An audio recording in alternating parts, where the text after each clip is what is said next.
Hello and welcome viewers and students. अपनी series में आगे बढ़ते हुए आज हम करने जा रहे हैं पेपर 026804 का एनालिसिस। पेपर 804 आपकी स्क्रीन्स पर। पहला सवाल, सवाल संख्या 76। अब हमें मिले वाक्य के किसी एक सेगमेंट या खंड में कोई ग्रामेटिकल एरर या व्याकरणीय अशुद्धि है, वही खंड हमारा आंसर होगा। तो पढ़ते हैं। There is no one whose I esteem higher than your father. शब्द स्टीम का अर्थ है सम्मान करना, हायर देन है किसी से अधिक, योर फादर है आपके पिता। वाक्य में निसंदेह एरर यहां है। शब्द हुज एक पजेसिव एडजेक्टिव है जिसका अर्थ होता है किसका, जबकि हमें चाहिए हुम, जो कि रिलेटिव प्रोनाउन हु का ऑब्जेक्ट फॉर्म है। करेक्शन के बाद वाक्य पढ़ा जाएगा, there is no one whom I esteem higher than your father. ऐसा कोई और नहीं है जिसका सम्मान मैं आपके पिता से अधिक करता हूं। वाक्य के जिस खंड में करेक्शन है वो है बी, और यही हमारा आंसर होगा। आगे बढ़ते हुए सवाल संख्या 77, फिर से वही निर्देश है, जिस खंड में एरर होगी वही हमारा आंसर होगा। तो पढ़ते हैं। His conclusion regarding the existing situation is not absolute sound। विद्यार्थी ध्यान दें, कंक्लूजन का अर्थ है निष्कर्ष, रिगार्डिंग है के संबंध में, the existing situation, existing का अर्थ है मौजूदा, situation है परिस्थिति, is not absolute sound, absolute नहीं, absolutely होना चाहिए था। विद्यार्थी ध्यान दें, शब्द साउंड एक एडजेक्टिव है जिसके मॉडिफिकेशन के लिए हमें एक एडवर्ब चाहिए एब्सोल्युटली, ना कि एडजेक्टिव एब्सोल्यूट। करेक्शन के बाद वाक्य पढ़ा जाएगा, his conclusion regarding the existing situation, वर्तमान या मौजूदा परिस्थिति को लेकर जो उनका निष्कर्ष है वो पूरी तरह से साउंड नहीं है, यानी पूरी तरह से ठीक नहीं है। शब्द साउंड का अर्थ अच्छा या सही भी होता है। जैसे हम कहें साउंड नॉलेज, तो इसका मतलब है अच्छा ज्ञान, साउंड अंडरस्टैंडिंग अच्छी समझ। तो वर्तमान परिस्थिति को लेकर उनका जो निष्कर्ष है वो पूरी तरह से सही नहीं है। हमारा करेक्शन खंड सी में है, यही हमारा आंसर होगा। आगे बढ़ते हुए सवाल संख्या 78, फिल इन द ब्लैंक का प्रश्न है, पढ़ते हैं। द जज dismiss the extraneous evidence.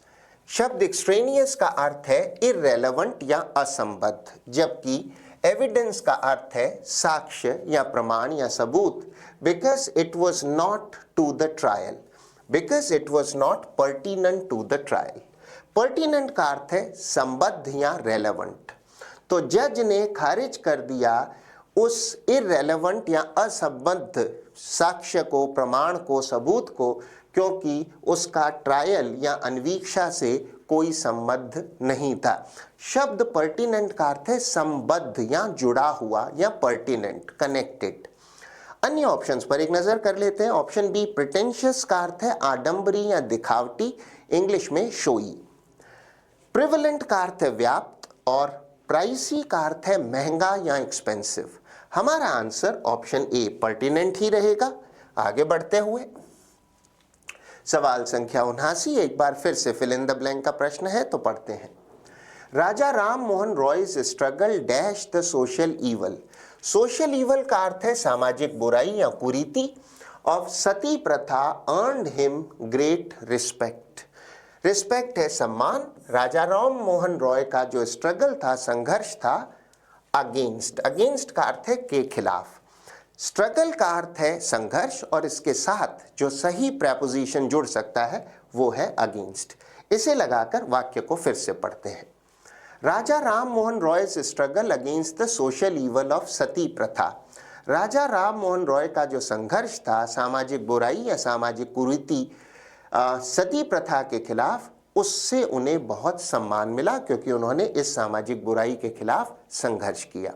Struggle के साथ फॉर, इन या ओवर कोई भी प्रेपोजिशन नहीं जोड़ा जा सकता। स्ट्रगल अगेंस्ट समथिंग मीन्स किसी चीज के खिलाफ किया गया संघर्ष। हमारा आंसर ऑप्शन बी ही रहेगा। आगे बढ़ते हुए सवाल संख्या 80, निर्देश है प्रश्न शब्द का सिनोनिम बताएं। तो पढ़ते हैं। हमारा आंसर वो ऑप्शन होगा जो प्रश्न शब्द का पर्यायवाची हो। प्रश्न शब्द है वैपिड, जिसका अर्थ होता है बेस्वाद या बेमजा। अगर किसी खाने में, किसी भोजन में कोई स्वाद नहीं है, कोई आनंद नहीं है, तो उसे कहेंगे वैपिड अथवा इंसिपिड, बेस्वाद, फीका फीका।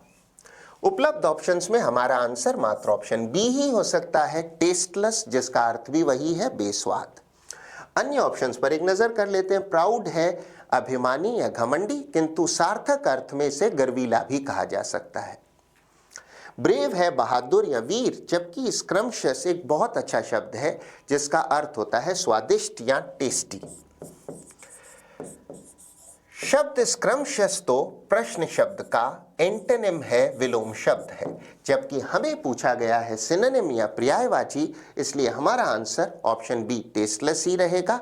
आगे बढ़ते हुए सवाल संख्या 81, फिर से सिनोनिम बताना है, पर्यायवाची बताना है, तो पढ़ते हैं। प्रश्न शब्द है प्यूसिलैनिमस, जिसका अर्थ होता है कायर या डरपोक प्रवृत्ति का, इंग्लिश में कावर्डली। उपलब्ध ऑप्शंस में हमारा आंसर होगा ऑप्शन बी क्रेवन, जिसका भी वही अर्थ है कायर, कायरतापूर्ण या डरपोक प्रवृत्ति का। अन्य ऑप्शंस में ऑप्शन ए क्रेव एक बहुत अच्छा शब्द है जिसका अर्थ होता है लालसा करना, किसी चीज की इच्छा करना, पाने की कामना करना। ऑप्शन सी हॉटी का अर्थ है अभिमानी या घमंडी, जबकि ऑप्शन डी इंट्रिपिड का अर्थ है निडर, फियरलेस। हमारा आंसर ऑप्शन बी क्रेवन ही रहेगा। आगे बढ़ते हुए सवाल संख्या 82, अब की बार निर्देश है एंटोनिम बताएं, अर्थात हमारा आंसर वो ऑप्शन होगा जो प्रश्न शब्द का विलोम हो, उल्टा हो। तो पढ़ते हैं।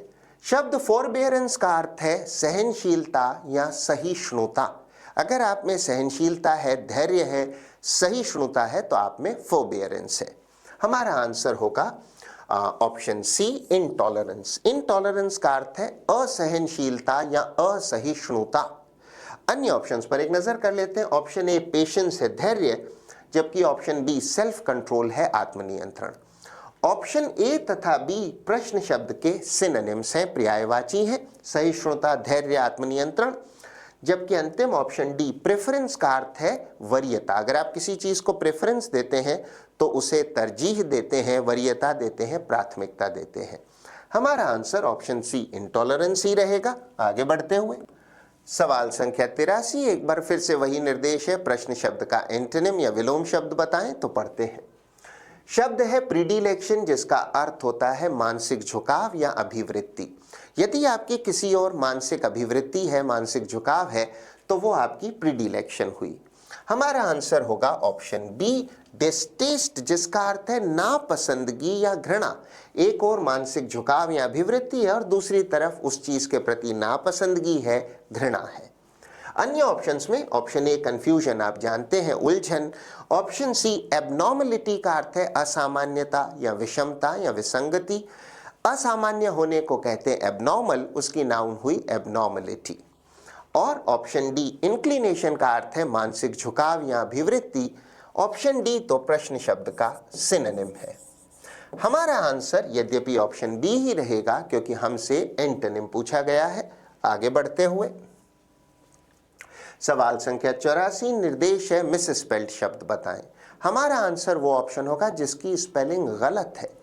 निसंदेह हमारा आंसर होगा ऑप्शन सी। शब्द एम्पैथेटिक की सही स्पेलिंग होगी EMPATHETIC।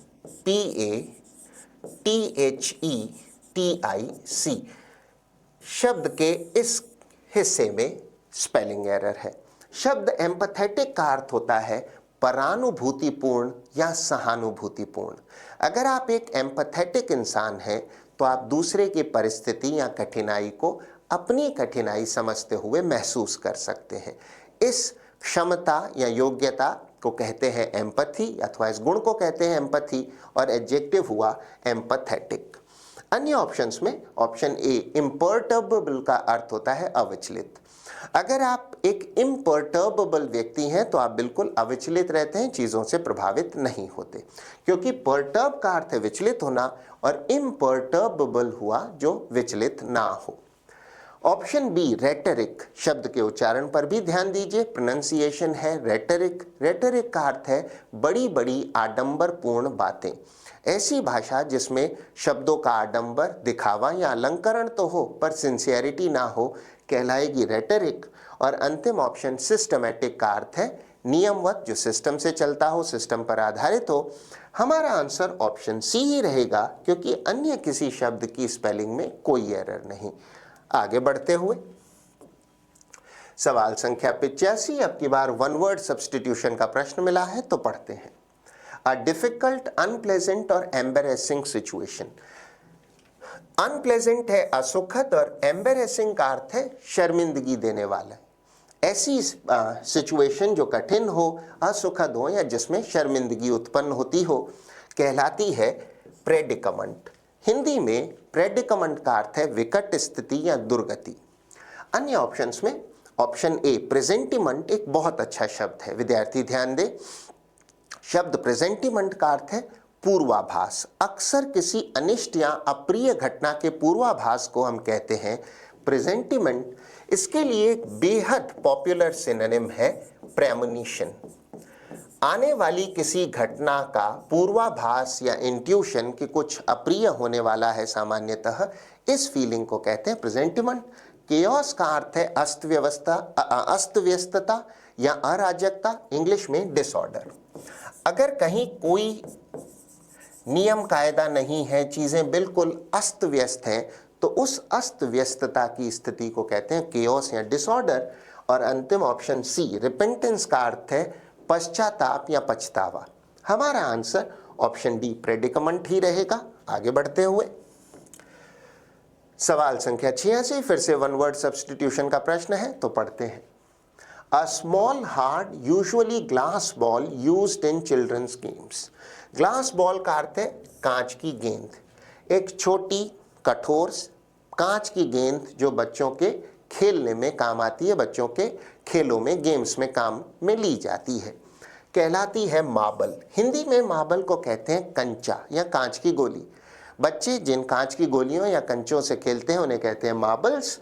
अन्य ऑप्शंस में ऑप्शन ए एमरल्ड एक कीमती पत्थर है, जिसका हिंदी में अर्थ होता है पन्ना, हरे रंग का कीमती पत्थर, एमरल्ड पन्ना। रूबी का अर्थ है माणिक्य। माणिक भी एक मूल्यवान प्रेशियस स्टोन है, कीमती पत्थर है। रूबी हिंदी में माणिक। और अंतिम ऑप्शन डी रिंग, आप जानते हैं इसके कई अर्थ है। रिंग का अर्थ घंटी बजना भी है, रिंग अंगूठी भी है, और बॉक्सिंग का जो खेल का क्षेत्र है वो भी रिंग है। हमारा आंसर ऑप्शन बी मार्बल ही रहेगा। आगे बढ़ते हुए सवाल संख्या 87, निर्देश है दिए गए वाक्य में एक रेखांकित खंड या सेगमेंट है। हमारा आंसर वो ऑप्शन होगा जो इसे सही शब्द से या सही खंड से रिप्लेस करता हो, तो पढ़ते हैं। द डिक्टेटर, डिक्टेटर का अर्थ है तानाशाह। डिक्लेयर्ड एन इमरजेंसी, उसने आपातकाल की घोषणा कर दी देश में, इन द कंट्री। हमारा आंसर होगा नो इम्प्रूवमेंट। विद्यार्थी ध्यान दें, आपातकाल घोषित किया जाता है तो उसके लिए सही शब्द डिक्लेयर्ड ही है। अन्य ऑप्शंस की समीक्षा कर लेते हैं। ऑप्शन ए प्रपोज का अर्थ है प्रस्तावित करना, जबकि ऑप्शन बी डिक्री का अर्थ है कोई कानूनी या आधिकारिक आदेश देना। जैसे कोर्ट भी अगर किसी ऑर्डर को किसी मामले में पास करता है और वो सिविल नेचर का मामला हो तो उसे भी डिक्री कहते हैं। तो कानून के बल वाले किसी आदेश को पारित करना, और ऑर्डर का अर्थ है आदेश देना, जबकि इमरजेंसी घोषित की जाती है, आपातकाल घोषित किया जाता है। किसी इंप्रूवमेंट की कोई आवश्यकता नहीं है। हमारा आंसर ऑप्शन डी ही रहेगा। आगे बढ़ते हुए सवाल संख्या 84, फिर से वही निर्देश है, तो पढ़ते हैं और फिर प्रयास करते हैं रेखांकित खंड को, अंडरलाइन सेगमेंट को इंप्रूव करने का। तो पढ़ते हैं। Everybody was alarmed with the news of his murder. Alarmed with नहीं, alarmed at होना चाहिए था। अलार्म का अर्थ है किसी चीज से बहुत ज्यादा भयग्रस्त हो जाना, डर जाना। तो हर कोई अलार्म्ड हो गया, भयग्रस्त हो गया at the news of his murder. Everybody was alarmed at the news of his murder. उसके कत्ल की खबर पर हर आदमी जो है वो डर गया, सहम गया। हमारा आंसर होगा option D. Option A alarmed on अथवा अलार्म्ड आफ्टर संभव नहीं है। आगे बढ़ते हुए सवाल संख्या 89, अब की बार मिला है एक वाक्य जिसमें एक अंडरलाइंड इडियम या रेखांकित मुहावरा है जिसका हमें अर्थ बताना है। तो पढ़ते हैं। He made up a cock and bull story about missing the meeting. विद्यार्थी ध्यान दें, मेडअप का अर्थ है बनाई। उसने एक कॉक एंड बुल स्टोरी बनाई about missing the meeting, meeting को मिस करने के संदर्भ में। A cock and bull story मुहावरे का अर्थ होता है कोई झूठी, बेतुकी या अविश्वसनीय अथवा हास्यास्पद कहानी। झूठी कहानी, अविश्वसनीय कहानी, बेतुकी कहानी। हमारा आंसर होगा ऑप्शन ए, एन एब्सर्ड और अनबिलीवेबल स्टोरी। एब्सर्ड का अर्थ है बेतुका, हास्यास्पद। अन्य ऑप्शंस की समीक्षा कर लेते हैं। ऑप्शन बी कहता है a short amusing tale. Tale का अर्थ है कहानी, अम्यूजिंग का अर्थ है मनोरंजक। ऑप्शन सी है a true and factual account of an event. Factual का अर्थ है तथ्यात्मक, तो कोई सत्य या तथ्यात्मक अकाउंट है, ब्यौरा, विवरण ऑफ एन इवेंट, बिल्कुल नहीं। अ स्टोरी अबाउट एनिमल्स भी नहीं। हमारा आंसर मात्र ऑप्शन ए ही हो सकता है। आगे बढ़ते हुए सवाल संख्या 90, फिर से एक इडियम, एक मुहावरा मिला है जिसका अर्थ बताना है, तो पढ़ते हैं। To take something with a grain of salt. To take something with a grain या फिर पिंच भी कहा जा सकता है। To take something with a grain या फिर पिंच ऑफ सॉल्ट का अर्थ है किसी चीज पर संदेह करना, सीधा विश्वास न करना। तो कोई दावा अगर आपके सामने किया गया है और आप उस पर शक करते हैं, पूरा विश्वास नहीं करते, तो आप उसे ले रहे हैं with a grain of salt या with a pinch of salt. हमारा आंसर होगा option C, to view something sceptically. Sceptically का अर्थ है संदेह की नजर से या संदेह की दृष्टि से। अन्य ऑप्शंस में ऑप्शन ए कहता है to rely on something blindly. Rely का अर्थ है भरोसा करना, ब्लाइंडली है अंधे होकर, अंधे होकर भरोसा करना, बिल्कुल नहीं। बी कहता है to rely on something rationally. Rationally का अर्थ है विवेकपूर्वक, विवेकपूर्वक भरोसा करना, नहीं। ऑप्शन डी कहता है to rely on something properly. Properly है उचित तरीके से भरोसा करना, भी नहीं। हमारा आंसर मात्र ऑप्शन सी ही हो सकता है। आगे बढ़ते हुए सवाल संख्या 91 में हमें मिला है एक वाक्य जिसका स्पीच हमें बदलना है, डायरेक्ट को इनडायरेक्ट में अथवा इनडायरेक्ट को डायरेक्ट में, जैसी भी आवश्यकता हो तो पढ़ते हैं। द ट्रैवलर, ट्रैवलर होता है यात्री, inquired of the farmer if he could tell him the way to the nearest inn. विद्यार्थी ध्यान दें, इनका अर्थ है धर्मशाला। इंक्वायर्ड ऑफ का अर्थ है उससे पूछा कि क्या वो उसे बता सकता था। जो ट्रैवलर था उसने किसान से पूछा कि क्या वो उसे सबसे निकट वाली धर्मशाला का मार्ग बता सकता था, वे बता सकता था। विद्यार्थी ध्यान दें, हमें मिला है इनडायरेक्ट स्पीच का एक वाक्य जिसमें हमें मिला है इंक्वायर्ड ऑफ, जिसका अर्थ है पूछा, आस्क्ड, और उसके उपरांत कंजंक्शन है इफ। तो इसका अर्थ हुआ कि डायरेक्ट स्पीच की रिपोर्टिंग वर्ब पास्ट टेंस में रही होगी और रिपोर्टेड क्लॉज में दिए गए वाक्य का प्रकार होगा इंटेरोगेटिव या प्रश्नवाचक। हमें मिला है कुड टेल, तो इसका अर्थ है डायरेक्ट स्पीच में रहा होगा कैन टेल। सो इस सारे आलोक में हमारा आंसर मात्र ऑप्शन सी ही हो सकता है। The traveller said to the farmer, reporting verb past tense में। विद्यार्थी ध्यान दें, quote unquote can you tell me the way to the nearest inn. Inn का अर्थ है धर्मशाला, कि क्या आप मुझे सबसे जो निकटस्थ धर्मशाला है उसका मार्ग बता सकते हैं। इनडायरेक्ट स्पीच में द ट्रैवलर आस्क्ड या inquired of the farmer if he can के स्थान पर हो गया could tell him the way to the nearest inn. अन्य ऑप्शंस को कभी इग्नोर न करें, तो उनकी समीक्षा कर लेते हैं। ऑप्शन ए कहता है the traveller said to the farmer quote where is the nearest inn, unquote, बिल्कुल नहीं। बी कहता है the traveller said to the farmer quote which is the nearest inn, नहीं, विच इज नहीं, कैन यू टेल मी है, बिल्कुल नहीं। और फिर चूंकि इफ का प्रयोग हुआ है हेल्पिंग वर्ब से या फिर मॉडल वर्ब से शुरू हुआ क्वेश्चन होगा, ना कि WH से, तो ए और बी बिल्कुल भी संभव नहीं है। ऑप्शन डी पर दृष्टि डालते हैं। The traveller said to the farmer quote can you tell me where is the nearest inn, can you tell me where is the nearest inn, बिल्कुल नहीं हो सकता। Can you tell me the way, खंड में यहां error है। हमारा answer हर परिस्थिति में मात्र option C, the traveller said to the farmer quote can you tell me the way to the nearest inn, unquote ही रहेगा। आगे बढ़ते हुए सवाल संख्या 92, अब की बार रीअरेंजमेंट ऑफ सेगमेंट्स का प्रश्न मिला है, जिसे हल करने की विधि से आप बखूबी वाकिफ हैं। दिए गए सेगमेंट्स को पढ़ें और फिर लॉजिकली या तार्किक रूप से रीअरेंज करें, तो पढ़ते हैं। It becomes we when it associates itself with I. ये बन जाता है we, हम बन जाता है जब ये अपने आप को एसोसिएट करता है, जोड़ता है, किससे, I से, मैं से। The word you had better count itself with I. Had better का अर्थ है करना चाहिए, जो वर्ड यू है उसे करना चाहिए। हैड बेटर का अर्थ होता है करना चाहिए, ये शुड के समान है।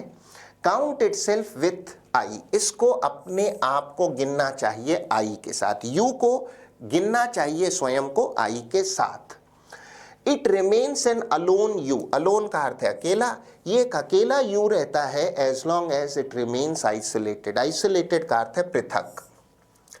इन order to make a good and friendly society, एक अच्छा और मित्रवत समाज बनाने के लिए।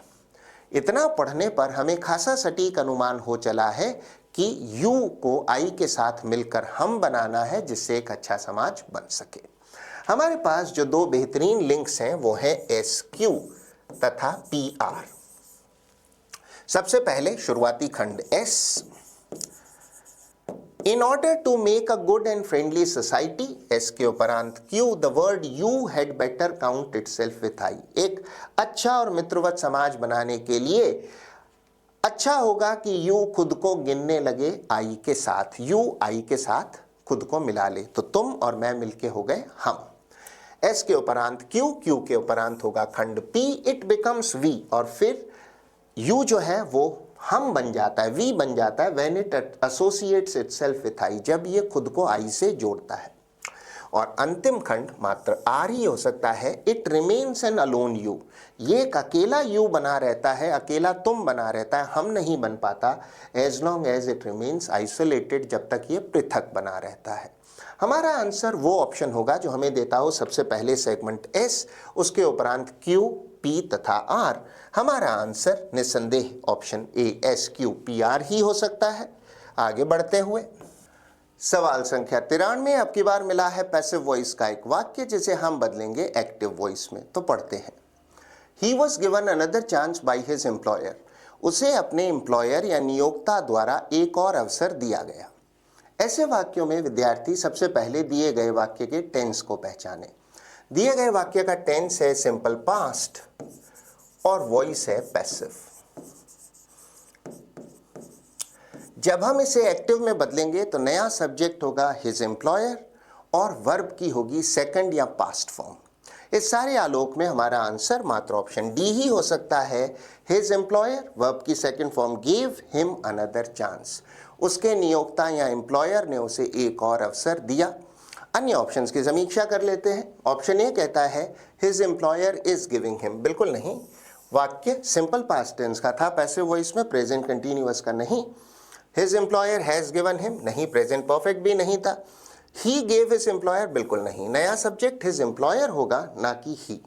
हमारा आंसर मात्र ऑप्शन डी ही हो सकता है। आगे बढ़ते हुए सवाल संख्या 94, निर्देश है इनकरेक्टली स्पेल्ड वर्ड पहचाने। हमारा आंसर वो ऑप्शन होगा जिसकी स्पेलिंग गलत है। निसंदेह हमारा आंसर होगा ऑप्शन सी। विद्यार्थी इस प्रश्न पर विशेष ध्यान दें, वैक्यूम शब्द की स्पेलिंग में सी नहीं यू डबल होता है, सही स्पेलिंग होगी VACUUM। वैक्यूम का अर्थ है वायु रिक्त स्थान, अर्थात शून्य, जहां कुछ भी ना हो, सिर्फ एम्प्टीनेस हो, वॉइड हो, उस रिक्तता या वायु शून्य स्थान या जगह को कहेंगे वैक्यूम। इसके लिए एक सिनोनिम हो सकता है वॉइड। करेक्शन हुआ सी सिंगल यू डबल। अन्य ऑप्शंस पर एक नजर कर लेते हैं। ऑप्शन ए प्रोफ्यूज का अर्थ होता है बहुत ज्यादा, कोई बहुत माफी मांग रहा हो तो प्रोफ्यूज अपॉलजीज, बहुत किसी का रक्त स्राव हो रहा हो, खून बह रहा हो तो प्रोफ्यूज ब्लीडिंग। वर्चुअस का अर्थ है सदाचारी या गुणवान, और रिक्लूस का अर्थ है एकांतवासी, ऐसा व्यक्ति जो धार्मिक या आध्यात्मिक दृष्टिकोण से भीड़ से अलग रहता हो, ऐसे व्यक्ति को कहते हैं रिक्लूस, या इंग्लिश में इसका सिनोनिम हो सकता है हर्मिट। हमारा आंसर ऑप्शन सी रहेगा क्योंकि अन्य किसी ऑप्शन की स्पेलिंग में कोई एरर नहीं है। आगे बढ़ते हुए सवाल संख्या 95, रीअरेंजमेंट ऑफ सेंटेंसेस का एक प्रश्न है। पहले पढ़ें और फिर लॉजिकली रीअरेंज करें। तो पढ़ते हैं, the first of these states, इनमें से जो पहला है, स्टेट्स का अर्थ है कथन करता है, कहता है that the only way to have a friend is to be one, कि अगर आप मित्र चाहते हैं तो उसका एकमात्र तरीका है आप खुद मित्र बने। अगर आप मित्र चाहते हैं तो स्वयं मित्र बने, यही एकमात्र तरीका है। लाइक ऑल रिलेशनशिप्स है संबंध, सभी संबंधों की तरह it is also governed by some well defined principles. ये शासित होता है, चलता है कुछ वेल डिफाइंड, अच्छे से परिभाषित सिद्धांतों के आधार पर। Friendship is one of the most coveted relationships on अर्थ। विद्यार्थी ध्यान दें, शब्द कविटेड एक बेहद सुंदर शब्द है जिसका अर्थ है इच्छित। ऐसी चीज जिसकी सब लोग इच्छा, कामना, लालसा करते हो, पाना चाहते हो, उसे कहते हैं कविटेड। रिलेशनशिप्स ऑन अर्थ, पृथ्वी पर जितने भी संबंध हैं उनमें से सबसे ज्यादा इच्छित संबंधों में से एक है मित्रता। 10 इस प्रकार one must be reliable as a friend. Reliable का अर्थ है विश्वसनीय। व्यक्ति को विश्वसनीय होना चाहिए मित्र के रूप में, to expect reliability from others. Reliability का अर्थ है विश्वसनीयता, एक्सपेक्ट का अर्थ है उम्मीद करना। व्यक्ति को खुद को विश्वसनीय होना चाहिए अगर उसको दूसरों से अपेक्षा है विश्वसनीयता की। इतना पढ़ने पर हमें खासा सटीक अनुमान हो चला है एक अच्छा मित्र बनने के लिए क्या आवश्यकता है। उस विषय में हमें एक पैराग्राफ मिला होगा जिसको अलग अलग खंडों या सेगमेंट्स में बांटकर उनको बेतरतीब या रैंडम क्रम में लिख दिया गया है। इनको रीअरेंज करने में जो हमारे पास सबसे बेहतरीन लिंक्स हैं वो है RQP और फिर अंतिम सेगमेंट S। सबसे पहले introductory segment R। Friendship is one of the most coveted relationships on earth. पृथ्वी पर जितने भी इच्छित संबंध हैं उनमें से सबसे अधिक इच्छित संबंधों में से एक है मित्रता। R के उपरांत Q, like all relationships it is governed by some well defined principles. सभी संबंधों की तरह यह भी अधिशासित होता है, चलता है किनसे? कुछ परिभाषित सिद्धांतों से। Q के उपरांत होगा खंड P, the first of these states. इन जो सिद्धांतों में से पहला कहता है कि अगर आप मित्र बनना चाहते हैं तो उसका सबसे अच्छा तरीका है स्वयं एक मित्र हो। That the only way to have a friend is to be one. अगर आप मित्र बनाना चाहते हैं, मित्र पाना चाहते हैं तो खुद मित्र बनिए। और अंतिम खंड मात्र ऐसी ही हो सकता है 10 इस प्रकार या अतएव one must be reliable as a friend to expect reliability from others. आपको खुद को विश्वसनीय होना होगा अगर आप दूसरों से विश्वसनीयता की अपेक्षा या उम्मीद करते हैं। हमारा आंसर वो ऑप्शन होगा जो हमें देता हो सबसे पहले सेगमेंट R, उसके उपरांत Q, उसके उपरांत P और अंतिम खंड निश्चित रूप से ऐसे ही हो सकता है। इस परिस्थिति में हमारा आंसर होगा ऑप्शन B, RQPS। अन्य कोई ऑप्शन सही नहीं। आगे बढ़ते हुए अंतिम 5 प्रश्न। अंतिम 5 प्रश्नों के लिए हमें मिला है एक कॉम्प्रिहेंशन पैसेज जिसे हमें पढ़ना है और उसके उपरांत दिए गए सवालों के जवाब देने। तो पढ़ते हैं। Many people who think seriously about the decline of English language agree that its condition is poor, yet they believe that nothing can be done to improve it. बहुत से लोग जो गंभीरता से सोचते हैं कि डिक्लाइन का अर्थ है गिरावट ऑफ द इंग्लिश लैंग्वेज, जो गंभीरता से अंग्रेजी भाषा के गिरावट के बारे में विचार करते हैं, ऐसे बहुत से लोग अग्री सहमत होंगे that it's condition is poor, की स्थिति काफी खराब है। यट का अर्थ है तथापि, फिर भी। They believe nothing can be done to improve it, लेकिन फिर भी तथापि वे इस बात में विश्वास करते हैं कि इसको इम्प्रूव करने के लिए कुछ भी नहीं किया जा सकता। Since modern civilization is widely considered to be in decay, the language is assumed to decline along with it. Since का अर्थ है चूंकि आधुनिक जो सभ्यता है वो widely considered means बड़े पैमाने पर मानी जाती है to be in decay. Decay का अर्थ होता है क्षय, कि मॉडर्न सिविलाइजेशन जो है उसका क्षय हो रहा है। The language is assumed to decline along with it. तो फिर माना जाता है लैंग्वेज भी उसी के साथ डिक्लाइन हो रही है, गिर रही है। तो जो पतन या क्षय हो रहा है उसके साथ भाषा का भी क्षय या पतन हो रहा है। Any attempt to resist this decline, resist का अर्थ है प्रतिरोध करना, कोई भी प्रयास या प्रयत्न to resist this decline is dismissed as mere emotional attachment to the past. ऐसी कोई भी कोशिश जो इस क्षय या इस गिरावट का प्रतिरोध करती है उसको डिसमिस कर दिया जाता है, खारिज कर दिया जाता है as mere emotional attachment to the past. Emotional है भावुक, अटैचमेंट है जुड़ाव या मोह, टू द पास्ट कि भूतकाल से आपका भावुक जुड़ाव है। ये कह करके ऐसी किसी भी कोशिश को हम खारिज कर देते हैं, लोग खारिज कर देते हैं, दरकिनार कर देते हैं। This view rest on the mistaken belief. Rest का अर्थ होता है आधारित होना, मिस्टेकन बिलीफ का अर्थ होता है भ्रांतिपूर्ण विश्वास। इस गलत फहमी पर, इस भ्रांतिपूर्ण विश्वास पर आधारित है that language grows naturally on its own. वो इस विश्वास पर आधारित है कि भाषाएं ग्रो करती हैं, बढ़ती हैं अपने आप, ऑन इट्स ओन। कोई भी भाषा बढ़ती है अपने आप, rather than being a tool deliberately shaped to serve human purposes. Rather than का अर्थ है की तुलना में या बनिस्बत being a tool deliberately shaped, deliberately यानी जो जानबूझकर या सोच समझकर किया गया हो, shape to serve human purposes, मानव उद्देश्य के लिए जानबूझकर सोच समझकर भाषाएं नहीं बनाई जाती, ये अपने आप ग्रो होती हैं, ऐसी आस्था है लोगों की। Although यद्यपि the decline of a language ultimately has political and economic causes, यद्यपि जो भाषा की गिरावट या क्षय है अल्टीमेटली अंततः has political and economic causes, उसके आर्थिक तथा राजनीतिक कारण होते। पॉलिटिकल है राजनीतिक, इकोनॉमिक है आर्थिक, कॉजेज हैं कारक। And can not be blamed entirely, और आप उसका पूरा इल्ज़ाम नहीं दे सकते या जिम्मेदार नहीं ठहरा सकते एंटायरली, पूरी तरह से ऑन इंडिविजुअल राइटर्स। आप एकल जो लेखक हैं उनको जिम्मेदार नहीं ठहरा सकते, इसके राजनीतिक और आर्थिक कारण होते हैं भाषा के क्षय के। The result often turns into a cause, जो परिणाम है वो एक कारक में बदल जाता है। Strengthens the problem further, strengthen है मजबूत करना, प्रॉब्लम है समस्या को, फर्दर है आगे और भी ज़्यादा मजबूत कर देता है।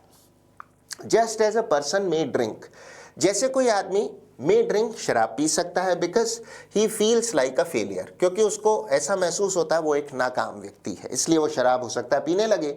And then fail even more because he drinks, और फिर वो और ज़्यादा नाकाम होने लगेगा, असफल होने लगा क्योंकि वो शराब पीने लगा है।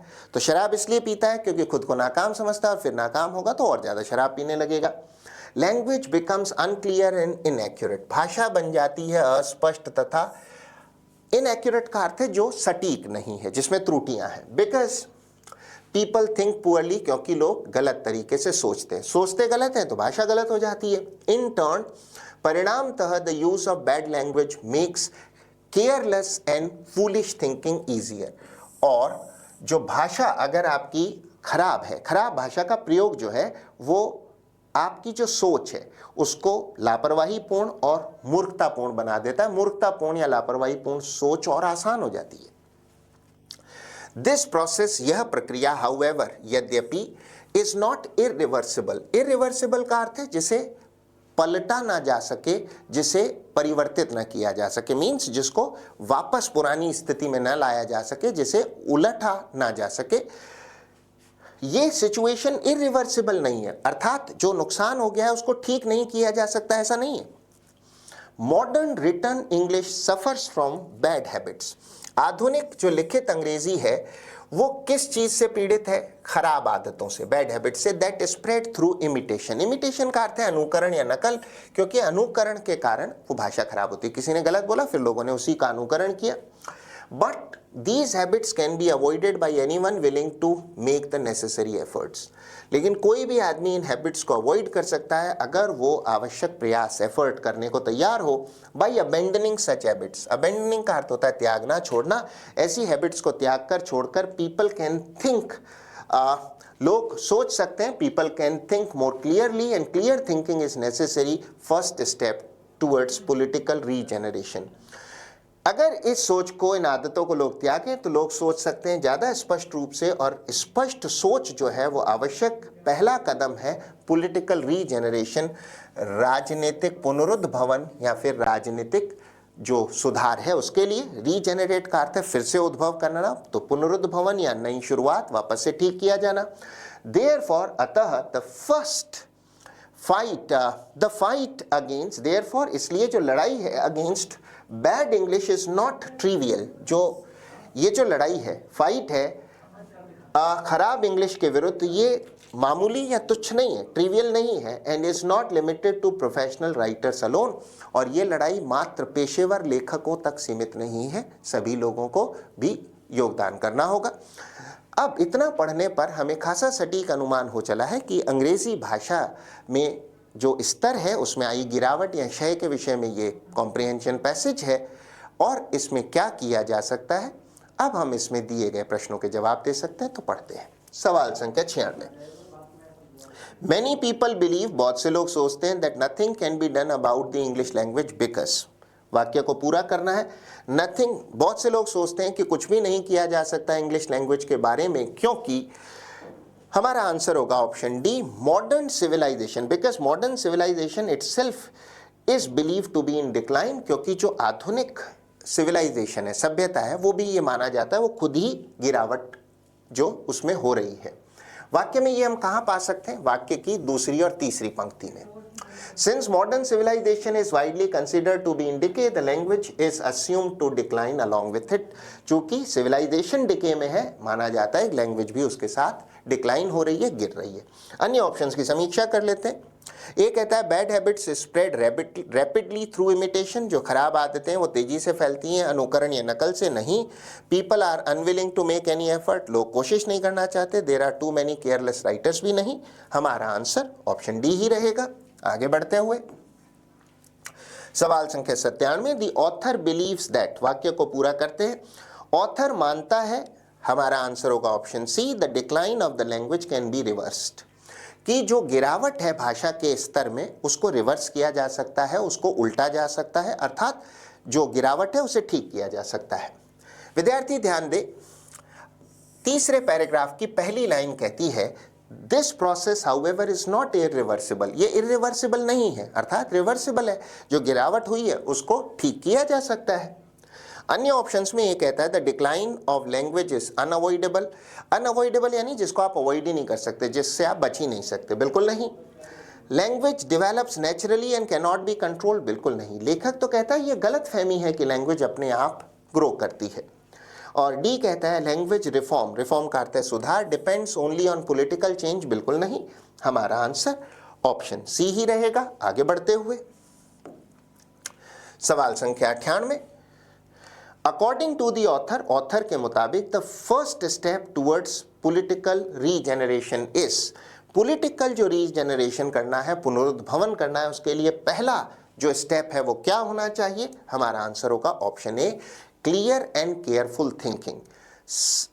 बिल्कुल क्लियर का अर्थ है स्पष्ट और केयरफुल का अर्थ है सावधानीपूर्ण सोच से ये ठीक हो सकता है। विद्यार्थी ध्यान दें, मिडिल पैराग्राफ में दूसरी, तीसरी और चौथी लाइन पर, just as a person may drink because he feels like a failure and then fail even more because he drinks, language becomes unclear and inaccurate because people think poorly. In turn, the use of bad language makes careless and foolish thinking easier. कि खराब language से आप लापरवाहीपूर्ण और मूर्खतापूर्ण सोच को आसान बनाते हैं। तो लेखक के मुताबिक अगर आपको पॉलिटिकल रीजेनरेशन करना है तो सबसे पहले लोगों को सही तरह से सोचना सिखाना होगा। अंतिम पैराग्राफ की अंतिम दो लाइंस भी पढ़ने योग्य हैं। By abandoning such people, people can think more clearly and clear thinking is the necessary first step. तो वहां उसकी भूमिका थी और यहाँ ये चीज स्पष्ट हो गई है, people can think more clearly and clear thinking is the necessary first step towards political regeneration, बिल्कुल स्पष्ट रूप से हमें मिलता है तीसरे पैराग्राफ में। हमारा आंसर ऑप्शन ए ही रहेगा। अन्य ऑप्शंस में बी कहता है रिफॉर्म बाय प्रोफेशनल राइटर्स, बिल्कुल नहीं। अवॉइडिंग इमिटेशन, कि हम किसी का अनुकरण या नकल ना करें, बिल्कुल नहीं। अबेंडनिंग, त्यागना, छोड़ना बैड लैंग्वेज हैबिट्स, भी नहीं। हमारा आंसर निसंदेह ऑप्शन ए ही रहेगा। आगे बढ़ते हुए प्रश्न संख्या 99, the author suggest that, author क्या सुझाता है? That bad language encourages foolish thinking. अभी हमने मिनट भर पहले पढ़ा दूसरे पैराग्राफ की अंतिम दो पंक्तियों को। बैड लैंग्वेज से फूलिश और लापरवाहीपूर्ण थिंकिंग और आसान हो जाती है और बढ़ जाती है। तो वाक्य पूरा हुआ, the author suggest that bad language encourages foolish thinking. अन्य ऑप्शंस में language has lost its beauty, भाषा अपना सौंदर्य खो चुकी, बिल्कुल नहीं। बी कहता है bad language habits are inevitable, inevitable का अर्थ होता है अटल, नहीं। डी कहता है civilisation alone is responsible for language decay, बिल्कुल भी नहीं। हमारा आंसर मात्र ऑप्शन सी ही हो सकता है। आगे बढ़ते हुए अंतिम प्रश्न, प्रश्न संख्या 100, what are the ultimate causes, जो अंततः जो कारक हैं of the decline of the language as identified by the author. Author के मुताबिक क्या है अल्टीमेट कारक किसी भाषा में गिरावट के? निसंदेह हमारा आंसर होगा option C, political and economic factors. ये पूरी तरह स्पष्ट रूप से दिया हुआ है दूसरे पैराग्राफ की पहली लाइन में। Although the decline of the language ultimately has political and economic causes and cannot be blamed entirely on individual writers. अन्य ऑप्शंस में ये कहता है इंडिविजुअल राइटर्स बिल्कुल नहीं, इमिटेशन नकल भी नहीं, इमोशनल अटैचमेंट भावुक जुड़ाव, भावुकतापूर्ण जुड़ाव टू ट्रेडिशन परंपराओं से बिल्कुल नहीं। हमारा answer political and economic factors या कॉजेस अर्थात राजनीतिक और आर्थिक कारक ही रहेगा। सो ये था आपका एनालिसिस पेपर 804 का। I hope you manage to learn a few things from it. अच्छे असर के लिए वीडियो को फिर से देखें, वीडियो में सिखाए गए नियमों को लिखें, याद करें, नोट करें, वीडियो में सिखाई गई वोकैबुलरी को लिखें, नोट करें, याद करें और बहुत बेहतर होगा उन शब्दों उन इडियम्स का प्रयोग अपने एग्जाम्पल सेंटेंसेस में करें। So keep trying, keep working, keep learning. All the best. Thank you and bye bye.